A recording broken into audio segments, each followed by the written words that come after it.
This screencast is about electrochemical cells, and there are two types of electrochemical cells: the galvanic cells, also known as voltaic cells, and electrolytic cells. The galvanic cells are our spontaneous process, and our electrolytic cells force a process, usually the non-spontaneous. So let's start with our galvanic cells, and then we're going to compare them.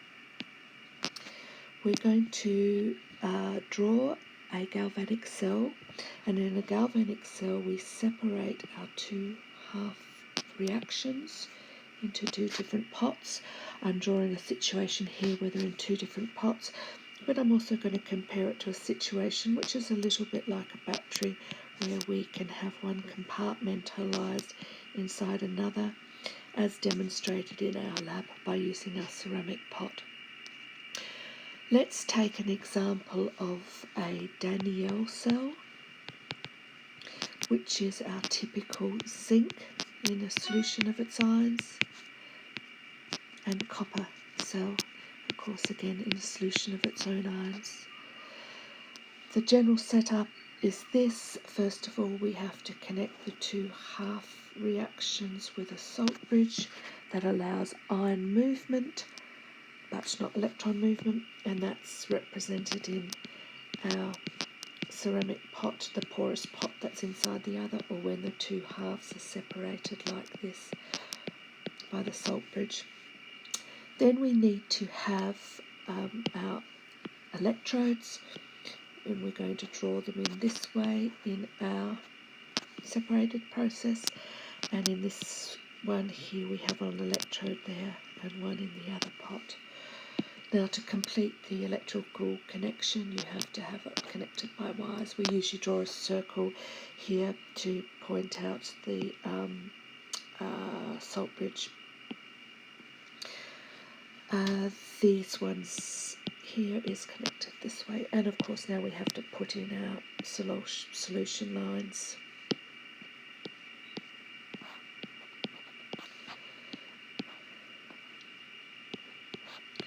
Alright, Daniell cell. If we look up our formula booklet, and on page 9 we'll see the activity series. We'll see that zinc is more active than copper, so zinc prefers to oxidize. We know from the activity series this is the case because it's written higher on the list. More active prefers to oxidize, so we're going to have this process occur, and therefore copper is going to be our reduction cell and reduce. By convention, we tend to write the oxidation cell on the left, so we're going to put our zinc here left and our copper on the right. Then of course zinc is in a solution of its own ions and copper is in a solution of its own ions, both 2+ metals generally, although copper can be 1+. And in this cell here we put our zinc and our copper in this way with copper 2+ and zinc 2+. Let's remember also there has to be some anion present in solution. I'm just going to put A- for anion. It could be the same anion. It generally is, could be different. The anion could be sulfate, chloride, nitrate, a soluble anion, and one that doesn't readily undergo redox. So now we're going to go look at page 10 of our data booklet, where we have our standard electrode potentials at 298, standard at 298 degrees Celsius, and standard pressure, and also 1 molar solutions. These are recorded for. And if we look at that and we find zinc process, note that they're written down as reduction potentials.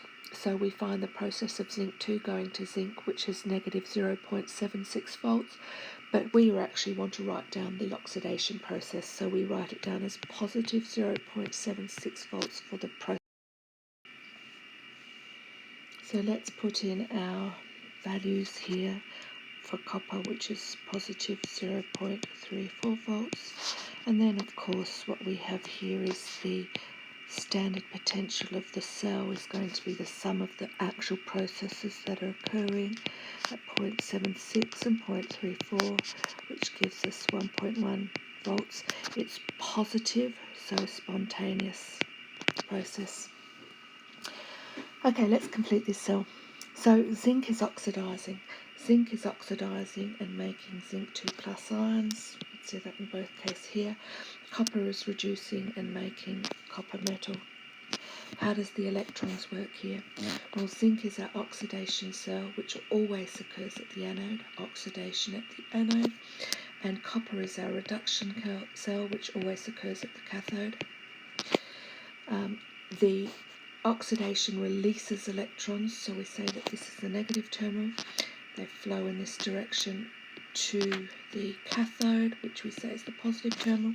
But while this terminal is positive at the top, down the bottom of it, it's collecting negative charge, which allows copper to reduce on it. When copper is reducing on it, that's going to form a coating of copper around the outside as the solution of copper reduces on the electrode, the cathode. And in our oxidation cell, what's going to happen to our anode here is that it's going to slowly just disintegrate a little bit and decay. Let me try to draw that one here. It's going to decay in here, get a little bit smaller as zinc goes to zinc 2 in solution. Now we can see that this clockwise movement here is our movement around the cell. So we're seeing here that it's moving clockwise around the cell. This is the negative movement. So this is going to happen with our electron, all negative charge as well. So our anion is moving in that direction towards the salt bridge, and our anion is going to move towards the electrode, which is why you don't want that anion to precipitate, because it will coat over that electrode and stop it oxidizing. The same with the reduction cell. We don't want the anion to interfere, although it's moving towards the salt bridge. We look at the bottom cell here, draw up a similar thing. Zinc's the negative electrode, the anode, where oxidation is occurring, and copper is our positive electrode, the cathode, where reduction is occurring. Our electron movement's moving in this direction. And we can see here that our porous bridge is acting as our salt bridge. Here's our salt bridge, and it allows the movements of ions in this particular scenario, which of course is the same thing. Negative is moving clockwise, so our anion in this pot is moving out of the container. The anion here is moving towards the zinc. Again, our zinc is going to corrode as it oxidizes, and our copper is going to build up around our electrode on our cathode as it reduces. We've done the direction of the negative charge. Let's do the direction of the positive charge.